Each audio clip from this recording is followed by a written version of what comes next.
Yesu Kristu Nazareta. Amen and amen. So this week, ne conference kuchitungwiza, I'll be live on Facebook. This week, ne conference kuchitungwiza, I'll be live on Facebook, and also on Saturday, I'll be in Gweru. Saturday, I'll be in Gweru. So get ready for Chitungwiza and Gweru. This week, Dinema Conference Mairi. One in Chitungwiza, one in Gweru. Then on the 24th and 25th, Beira, Mozambique. Then on 1 September, I'll be in Durban. So this week is Chitungwiza and Gweru. Then the coming week to attend Beira. Then from Beira, we go to Durban. Durban, it's 1 September. Gweru, it's 19 August.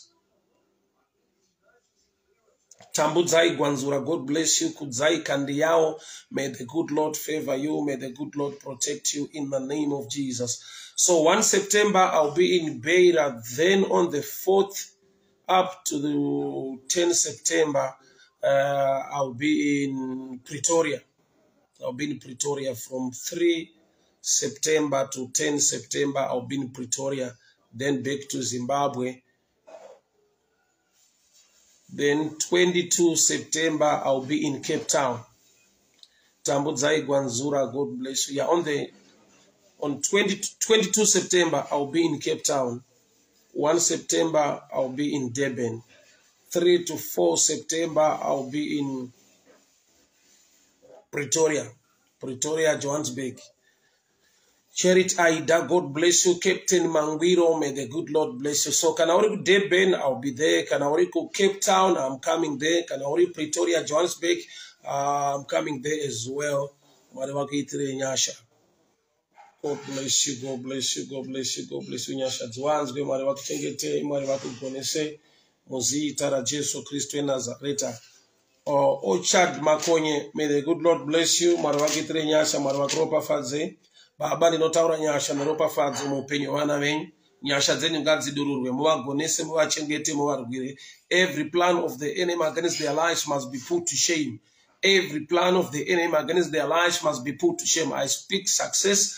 Baba ndiri kutaura kubudirira, ndinotaura kuchengetedzwa, ndinotaura kusimudzirwa promotion, favor to be upon their lives in the mighty name of Jesus.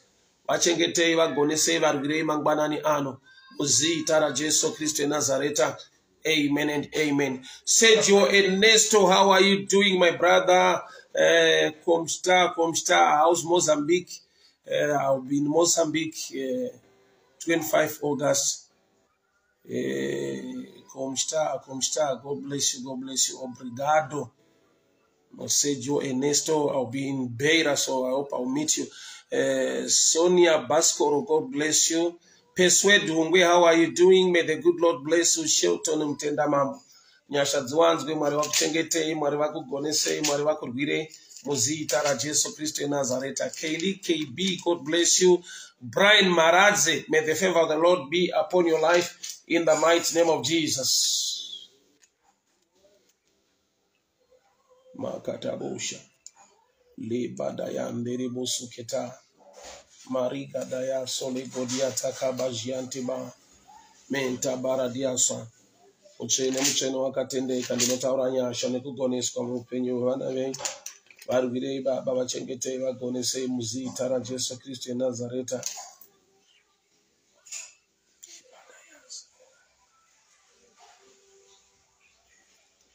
Rafu Mayaramba, God bless you. Fadzimunetsi, may the favor of the Lord be upon your life. In the mighty name of Jesus, in the mighty name of Jesus. Thank you, Father. Thank you, Jesus. Baba ndiri kunamata vana venyu mangwanani ano. Nyasha dzenyu ngadzivavhumbamire Baba. Mukati memabasa avo, pavari kusimuka vakananga kumabasa avo, shoko renyu ngarive mwenje kutsoka dzavo Mwari. Ndataura protection yenyu Baba, protection yenyu Jehovah. For thy word is a lamp unto my feet. Baba makanaka mchene makatendeka vana venyu mangwanani ano kumabasa kwavo Mwari. Ndataura nyasha, ndataura kuchengetwa nekugoneswa, ndataura kusimudzirwa. Favor inobva kwamuri ibate pamusoro peupenyu wavo. Muzita raJesu Kristu Nazareta. Amen and amen. Take more Shana, God bless you. Memory chatambarara. A good morning to you. God bless you. Mwari wakuitire nyasha. Mwari wakuropafadzei. Mwari wakugonese. Muzita raJesu Kristu eNazareta. Amen and amen. Kibadaya soloboshia taka. Maliga da barando robojia kakara basande li kondiata. Reda bayasa la kondiata talaboshiata. Ribaza dege maliga dayasa la boshiata kayande. Reta bayadiasa leba shayanto rokondiata baba shiketaya. Mula bayande rebosu kendiata kabojali katalande. Rada bayasiate lekete lekodoroboshia kata. Mantete lebosha liga baraga la katala boshia kamande. Ribaza dege malada bayada la boja riande le kodorobosiata. Godfrey Zungu, God bless you. Brian Maradze, may the favor of the Lord be upon your life in the mighty name of Jesus. In the mighty name of Jesus. Nyasha dzwanzwe mwari wakuchengete wakugonese muzita raJesu Kristu eNazareta. Amen and amen. Amen and amen. Stephen Manize, God bless you. God bless you. Mwari wakuitire nyasha, mwari wakuropafadzei, mwari wakugonese muzita raJesu Kristu eNazareta. Amen and amen. God bless you. God bless you. Maria Louise, may the favor of the Lord be upon your life in the mighty name of Jesus. In the mighty name of Jesus. In the mighty name of Jesus. In the mighty name of Jesus. So today I'll read the scripture from the book of Luke chapter 5.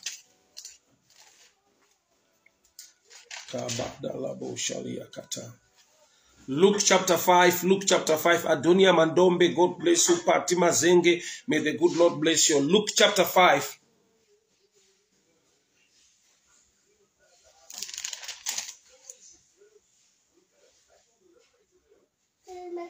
Luke chapter 5 verse 4. Luke chapter 5 verse 4. Luke chapter 5 verse 4, and I'll read.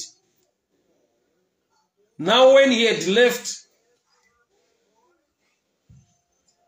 he said unto Simon, launch out into the deep and let your nets for a catch. Launch out down into the deep and let down your nets for a catch. Maria James, may the good Lord bless you. Simon Kachiko, may the favor of the Lord be upon your life. Blessing Mungwari. So Luke chapter 5 verse 4. Jesus urukutaura kuna Peter. Kanda mambura ako kwa kadzika kuti ugone kubata. Cast your net unto the deep.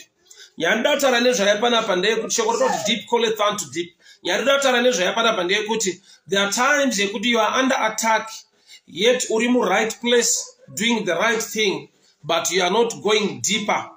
Ndo kune kechi yako, ndo kune zvinhu zvako. The miracle iri kuitwa pano naJesu ine chekuita nevanhu vari mu right place but vasina chinhu chavawana nekuda kwekuti havana kugona kuenda deeper. Hove mudhemu umudzirimo.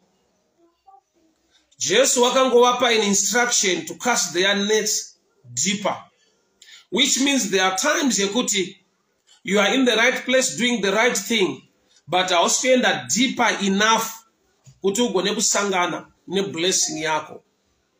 What you are doing the right thing. Urugedza kubata hove mudhamu ene mudhemu ndoma dzinowanika, but say dzisiri kubatika, there is a level yaunofanirwa kusvika.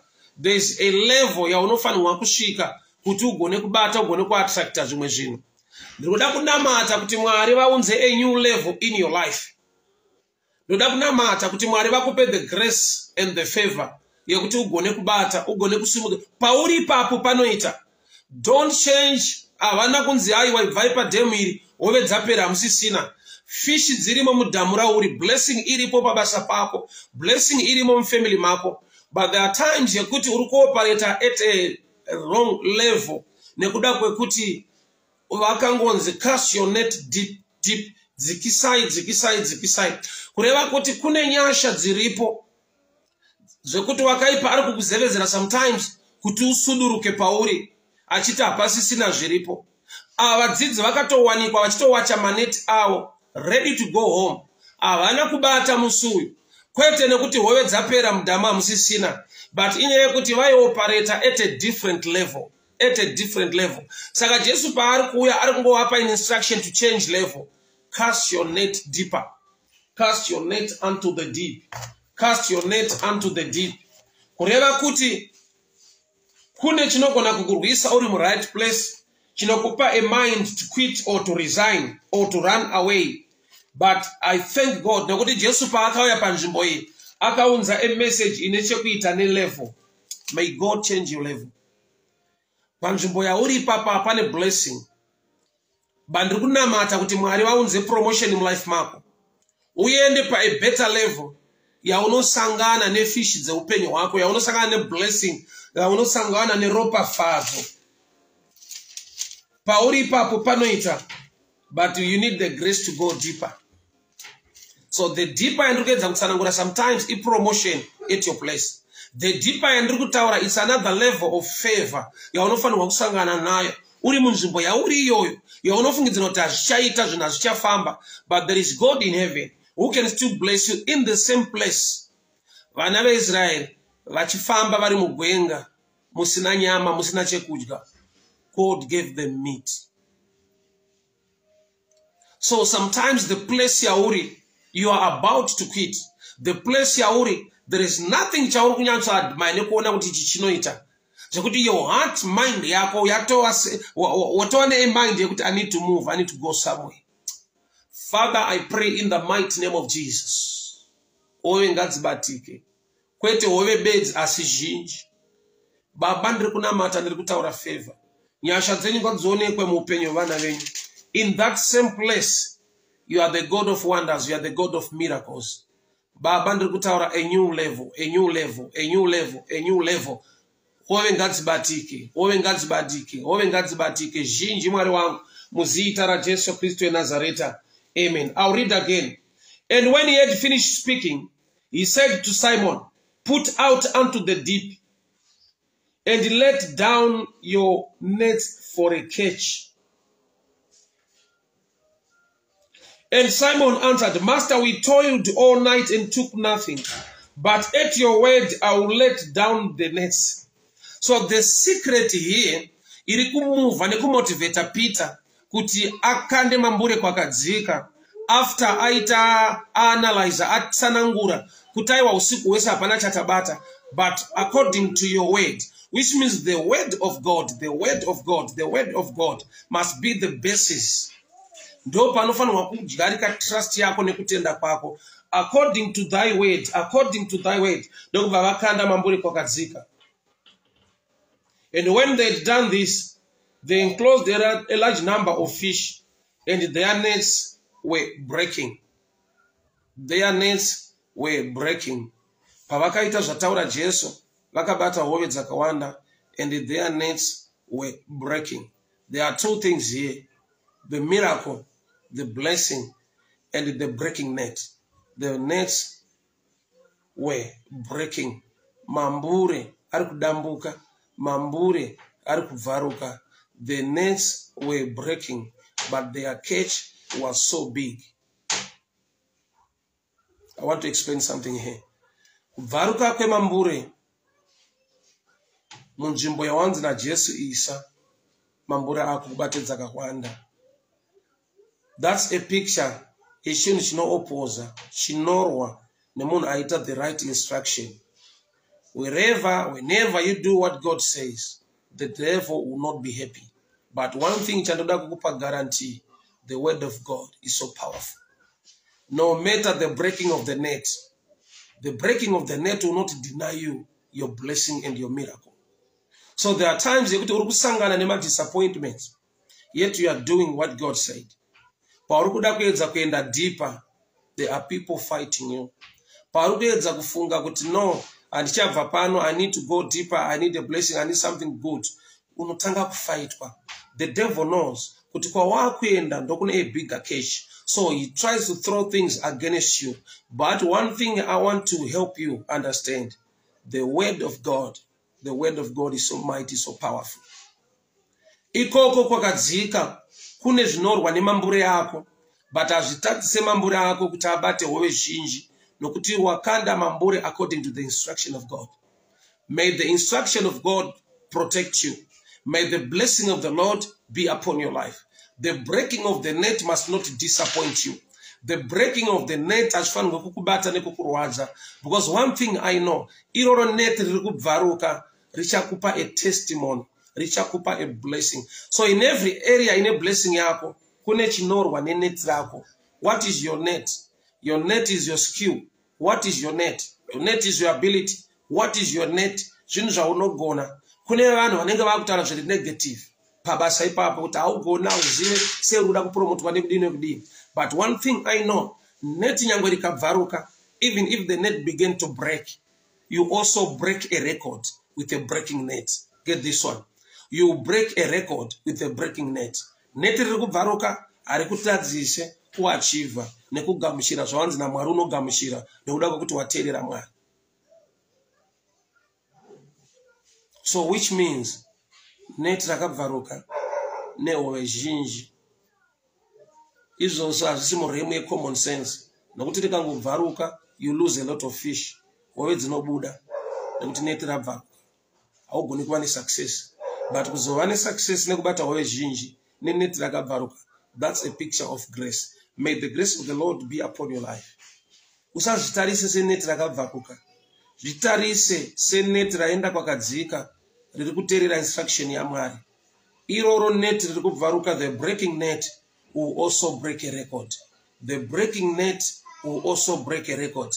Nekuda kwekuti hakuna net rinobreaka rinobvaruka rinoita torn apart rinoramba rakabata fish, but the breaking net will also break a record. Father, I pray, I know muupenyu hwako kune zvinhu zvaunoda kuita, but kune vanhu vanokunongedzera the area yausingagone, vanonongedzera the breaking net, vanonongedzera your problems. But despite those problems, may God see you through.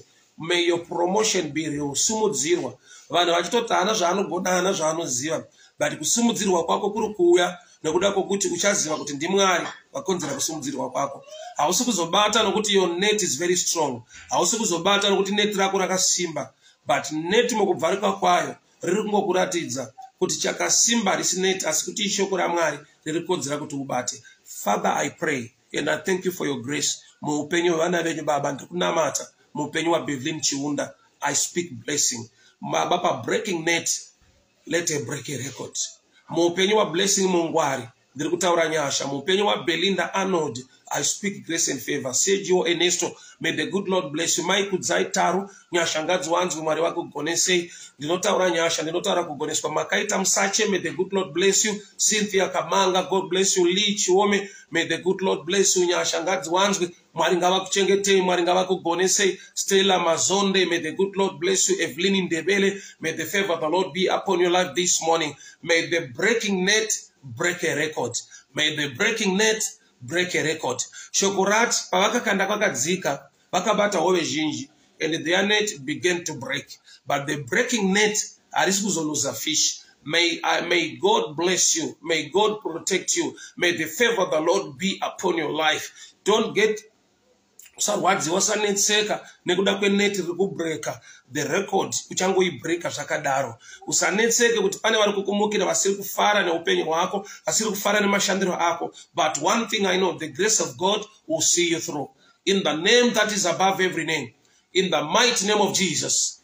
Mwari vakuitire nyasha, Mwari vakuropafadzei, Mwari vakuchengetei, Mwari vakugonesei, muzita raJesu Kristu eNazareta. Amen, amen. You are a breaking net that will break a record. You are a breaking net that will break a record. By His grace, by His favor, may God see you through. May the blessing and the favor of the Lord be upon your lives. In the mighty name of Jesus, I pray. Amen and amen. God bless you, people. God bless you, people. God bless you. Mwari vakuitire nyasha, Mwari vakuropafadzei, Mwari vakuchengetei, Mwari vakugonesei.